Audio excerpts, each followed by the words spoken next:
corrupts absolutely. I used to think that's true, but this story questions that.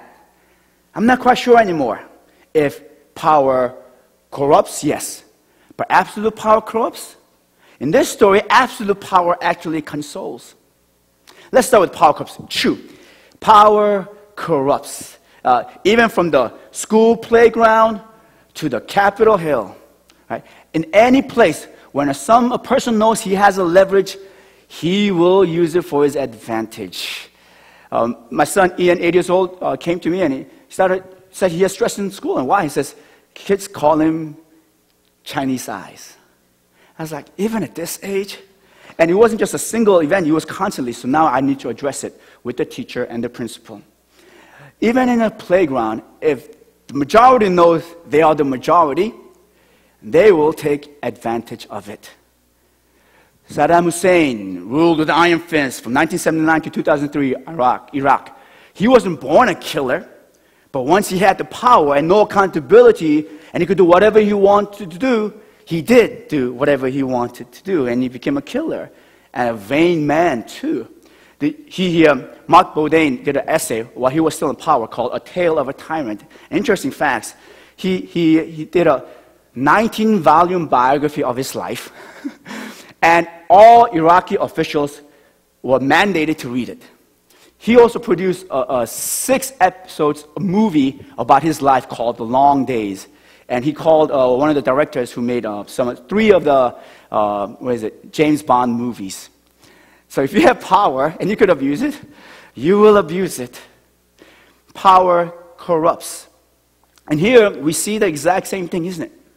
Right? These leaders, they go to Jesus and say, look, if you just tell us plainly who you are, then we will believe you, but you're confusing us.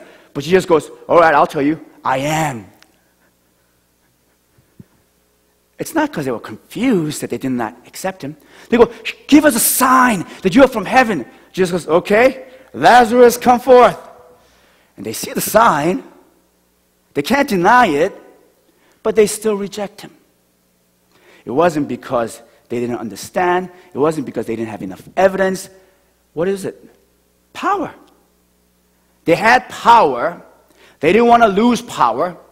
So they, at this point, when all the evidences have clearly shown that this is a holy man from God with amazing miracle that no one has really ever performed in that way, they are committed to killing him because power corrupts.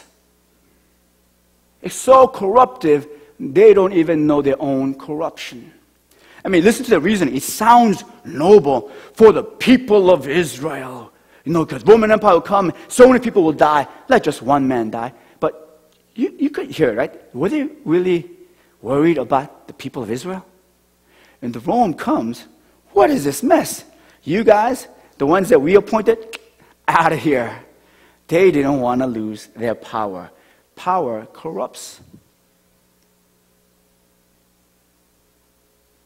And so I wonder if many of the people who reject Christ is for that reason. You know, when you go witnessing and you do the best job you can do, I mean, you really explain the gospel. And even if you, like, let's say, do prayers and then prayers answered, there'll be some people who will still reject the gospel. And you cannot do anything about it because they, like the leaders, are corrupted by power, or at least the illusion of power. They think they have power. And so they want to hold on to that power. And so they'll reject Christ. Because Christ comes and says, no, you don't have power. I am the Lord over your life. So many people reject. So be ready for that. But here's a more challenging question. I wonder if some of us here have rejected Christ for that same reason. Or you're here, you're worshiping, you're religious, just like these leaders, but you have rejected Christ.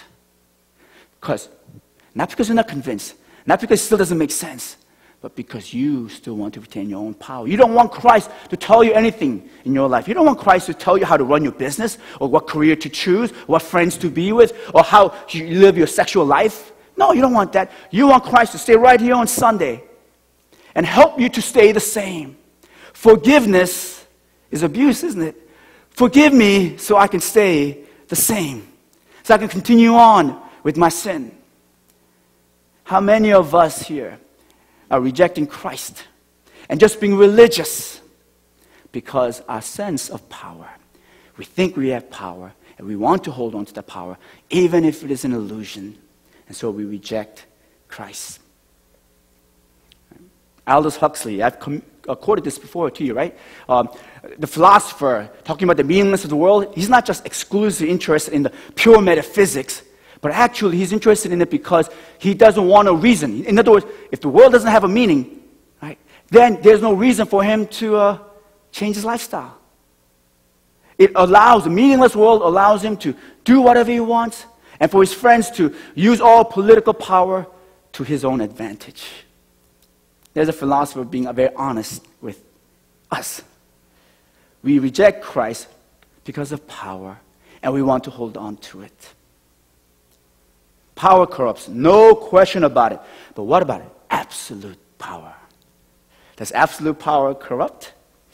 Here, it is all about absolute power, isn't it?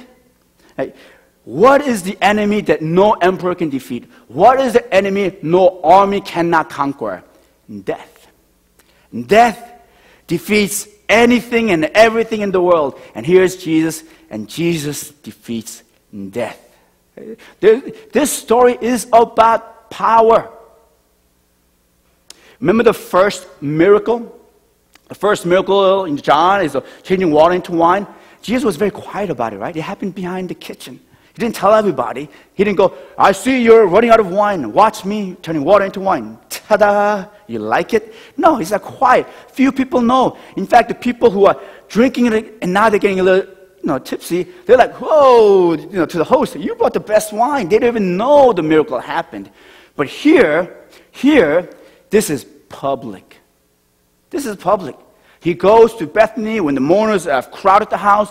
He wants all the crowd to follow him to the tomb. He wants everyone to be out. Everyone in the Bethany. He doesn't want a mom in the house cleaning. He doesn't want a kid studying in the synagogue. He says, everybody come out. Listen to the commotion. Follow the river and cry. Come out. I want every one of you to see what's going to happen. He comes to the tomb. And a hush falls to the crowd. And the crowd is expecting something, and he wants that. John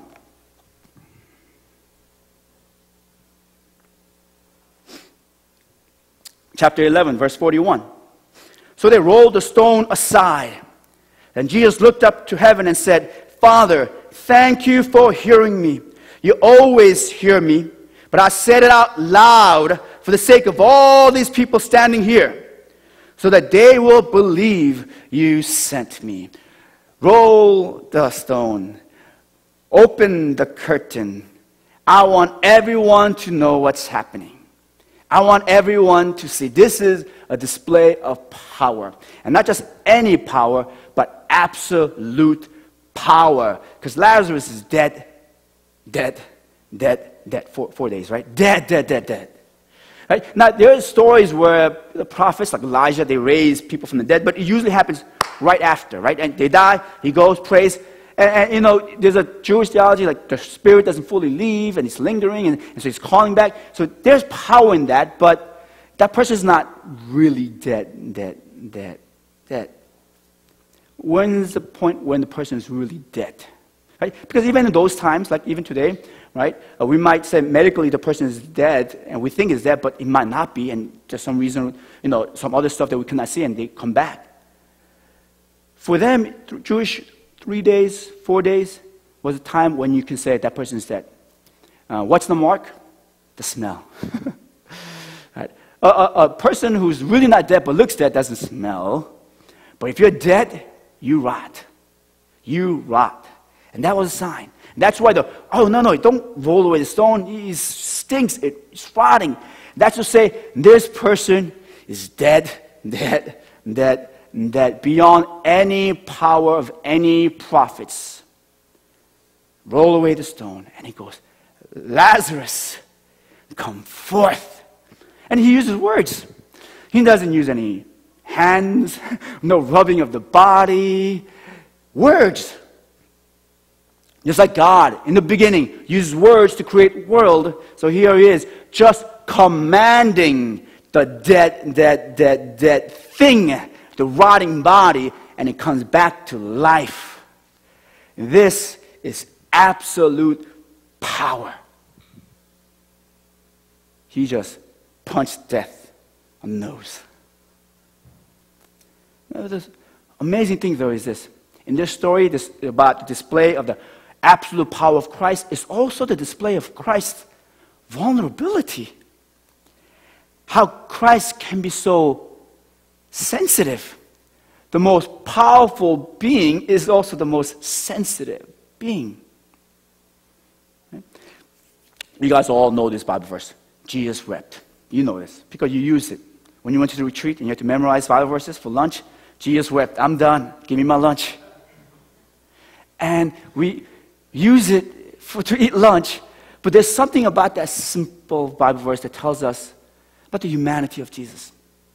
I want us to read it within this story. John 11:31-36. When the people who were at the house consoling Mary saw her leave so hastily, they assumed she was going to Lazarus' grave to weep, so they followed her there.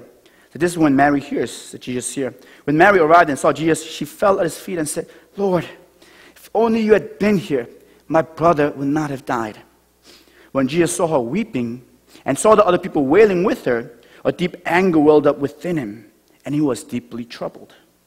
He's a powerful man who feels a lot of emotions, even anger.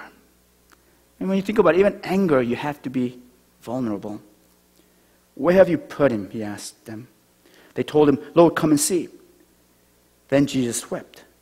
The people who were standing nearby said, "See how much he loved him." Jesus cries. The man with absolute power, who is certain that this is going to result in the glory of God, that Lazarus, he's going to come out from that tomb, no question about it, cries. Actually, it sends out of questions, like, why would he cry? Why would he cry? Why would he cry? Right? Many reasons. He could have cried. Part of it is, I think, human beings, we empathize naturally, right? When we see something, actually our brain have similar interactions, neuron interactions. And so when people cry, if you're vulnerable and empathetic, you tend to cry. Right? I remember one friend, we were in a retreat, and the guy was crying. So I asked him, "Why are you crying?" He goes, "I don't know, but everybody else is crying." It just happens naturally. Could it be that he was just crying because everybody's crying? Could it be that he was crying because he saw how much, although this miracle was going to happen, how much it was hurting her? And he was feeling it. He could have cried about the pain of death, just in abstract form, right? That death is still walking in this earth. But the point is that he did break down and cried. Now, I don't think this is the only tender moment in this story. Here he is just breaking down before Mary, who is crying. But even his dialogue with Martha, now, again, if you know the story, Martha, it sounds like he's just doing theological debate with Martha. Martha says these things about Jesus, "You are the resurrection of the future." And he goes, "No, I'm the resurrection of the now." And he's trying to correct. And it's like, why are you getting a theological argument? I mean, her brother just says, listen carefully. Listen carefully. John 11:21-27. Martha said to Jesus, "Lord, if only you had been here, my brother would not have died." So both of them feel the same thing. Like they told him in advance. They just saw him heal the person born blind, heal. So he could have done this. And so there is this resentment. "But even now I know that God will give you whatever you ask." Jesus told her, "Your brother will rise again." Do you notice what is happening here? Jesus is speaking her language. Mary is crying, so Jesus cries with Mary. Martha deals with this pain in a different way. She is, it's so consistent with her. She likes to not to be so emotional, but indirectly use reason, theology, and religion to deal with it. So she is pumping up hope for herself, right? "Even now, I know that God will give you whatever you ask." He says, "Your brother." See, Jesus is not entering into an argument for argument's sake. Your brother will rise again. Her pain is not whether Christ will resurrect later or now. Her pain is her brother is dead. And Jesus says, "Your brother will rise again." Yes, he will rise when everyone else rises at the last day. Just told her, I am the resurrection, the life. Anyone who believes in me will live, even after dying. Do you hear that? Again, it's not making a theological argument. Like, even after dying. I'm talking about now, your brother. And everyone who lives in me, believes in me, will never die. Do you believe this, Martha? Not what you have heard, not what you're repeating, not the theology that you've memorized. Do you believe this, Martha? Yes, Lord, I have always believed you are the Messiah, the Son of God, the one who is coming to the world from God. Jesus Christ is so vulnerable, it makes him sensitive to the people that come to him. And he meets them where they are. He responds to their language. See, if he cried with Martha, Martha would be freaking out. If he was talking theology with Mary, Mary would be like, but he cries with the one who's crying and is conversing with the one who needs to talk things out. And Jesus is amazingly sensitive because he's amazingly vulnerable.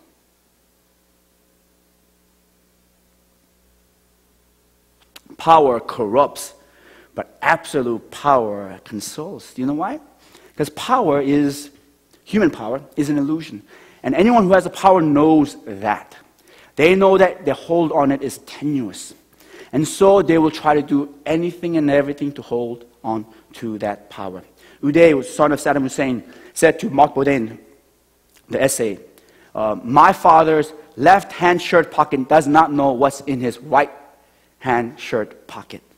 In other words, powerful Saddam was paranoid. He would have to change bed to bed to bed. He is afraid that he will lose power. Someone will kill him. It's interesting. It's a little bit longer, but I want to quote Mark Boudin. So in observing his life, he has an great insight in why power corrupts.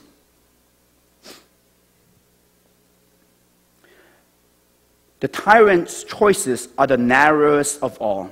His life, the nation, hangs in the balance. He can no longer drift or explore, join or flee. He cannot reinvent himself because so many others depend on him. And he in turn must depend on so many others. He stops learning because he's walled in by fortresses and palaces, by generals and ministers who rarely dare to tell him what he doesn't wish to hear. Lies. Power gradually shuts the tyrant off from the world. Everything comes to him second or third hand. He is deceived daily. He becomes ignorant of this land, his people, even his own family.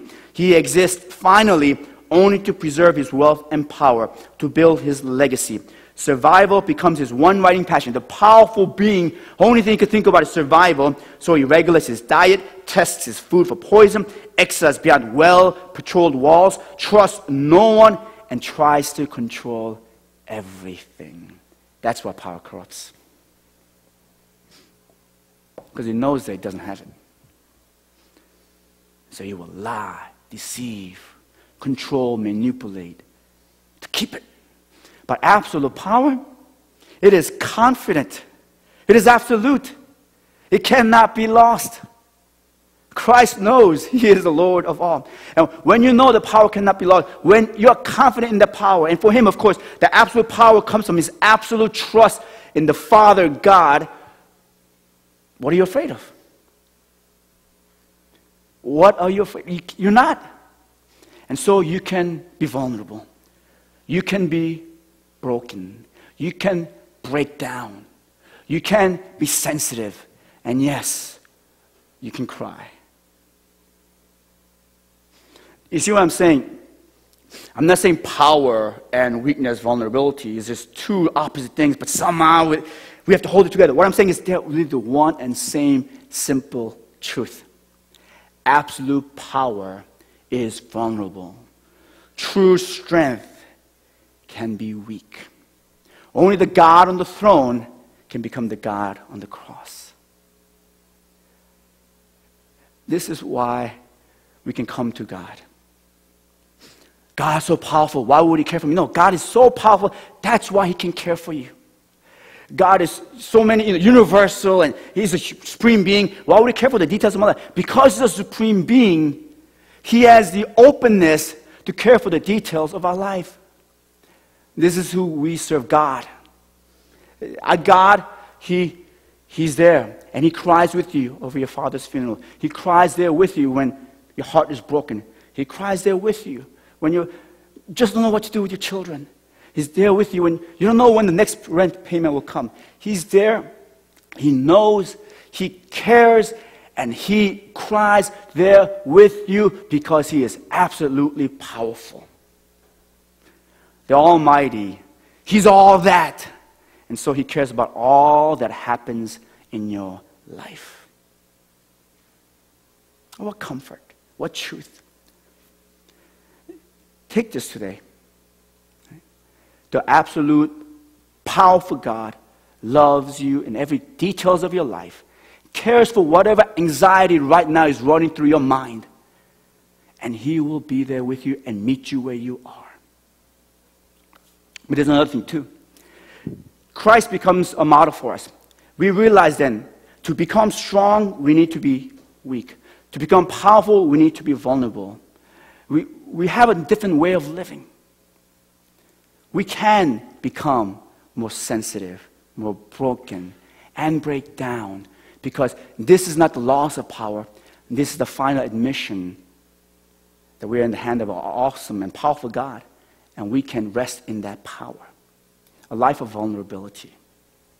Brené Brown, social psychologist, I shared with you about her study. She was looking at people who are whole and healthy, and what surprised her was that all these whole and healthy people, they are vulnerable people. They're honest with their shame. They are people where they can be honest and be their broken selves. So you find this amazing paradox, which is really, again, not two things. It really is one simple truth, that to admit one's brokenness is to be whole. But now, usually the study was with women. And there was one time when she was doing this teaching and signing the books, and it was a family that came, and the wife and the 3 daughters, they got the book signed and were leaving, but the husband just stayed there. And then the husband said, what you say is all good, but have you ever studied men? And she goes, I don't study men. And he answered, that's convenient, because we men, we also have the same type of shame, deep shame. And we want to go and be able to talk and be ourselves and be vulnerable. But before you start talking about mean fathers and coaches and bullies and their friends and brothers, right, think about maybe my wife and the 3 girls I have, the book that you just signed for.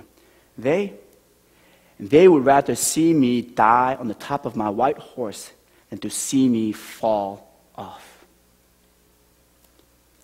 For him, even though knowing that a place of vulnerability is where you can be honest and get genuine strength, there was a cultural pressure, right, for men, and especially I'm talking about men, to have it all together.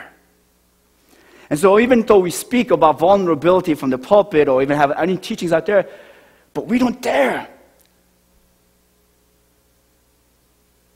Even Jesus Christ weeping. I've heard some scholars, say, this is really Jesus Christ crying against death, and so make him more heroic. I just think he really broke down. I think he's a full human being, and he saw Mary crying, and he just cried. And if you ask at the moment exactly why he's crying, he will say, I don't know. But this is not right. So I'm going to speak directly at men. Our strength is our ability to be weak. And our power is in our vulnerability. And women, let your men be men. Let's not follow this culture. Because this culture talks about power that corrupts. The power that pretends. The power that protects. The power that always pushes back, pulls away. Because it's a power of illusion. It's an illusory power. You don't have it. But when we say we don't have it and just trust on God, then we have the absolute power. Then we can be free to be vulnerable, to be who we are, and to deal with our real life issues. For men to be free, and a woman too. But I bet there's a strange thing that's going on, right? In this sexual equality, we expect women to be more man-like. If you want to make it out in the career, in the real world, you have to be a man, like be strong, like man. Don't be emotional. No. True strength lies in our honesty with all the emotions that we have. Like Jesus. The strongest human being that I know is my grandma. She survived through the Korean War. She survived through the awkwardness and the beating of her husband, and she prayed until her beating husband finally repented and became a Christian. She went into the streets of Seoul, carried sacks of rice over her head, and sold it so her husband could study theology in his 50s. She raised 6 people from poverty and out of poverty. And she is a strong, powerful woman. Even now when I go to New York, she will say, I'll help you carry the luggage upstairs. I said, no, Grandma, you are 88. We're okay. Okay, I think I'm stronger than you, okay? And every Sunday I do call, and I call my mom and dad, and if Grandma is there, I say, can I talk to my grandma? And I talk to Grandma, and I don't talk a lot. There's not much that I can say. So I say, Grandma, how are you? I love you. I miss you. Live long. And whenever I say that, she says, oh, man, I've lived long enough. I'm praying right now, God, take me away. And when you take me away, take me fast. Don't let me linger in the hospital and be a burden to my kids. Just take me away fast. I'm like, man, she's powerful. She's not even afraid of death. And then I'll pause, and always at the end, she always says, and thank you. And at this point, she's always sobbing. Thank you for wanting to talk to an old woman like me. She's old. She's vulnerable. She's emotional. She's strong. And she doesn't fear death. Power, human power, it corrupts. And it will corrupt you more you reach for it. Absolute power that comes from absolute confidence, trust in the absolute power, it consoles you. God loves you. And from that, you can be the consolation and comfort of the world, trusting in God. So, when things happen, it's okay to break down. It's okay to cry. And while you're crying, you stand up before that tomb, and you roll away the stone. Let's pray.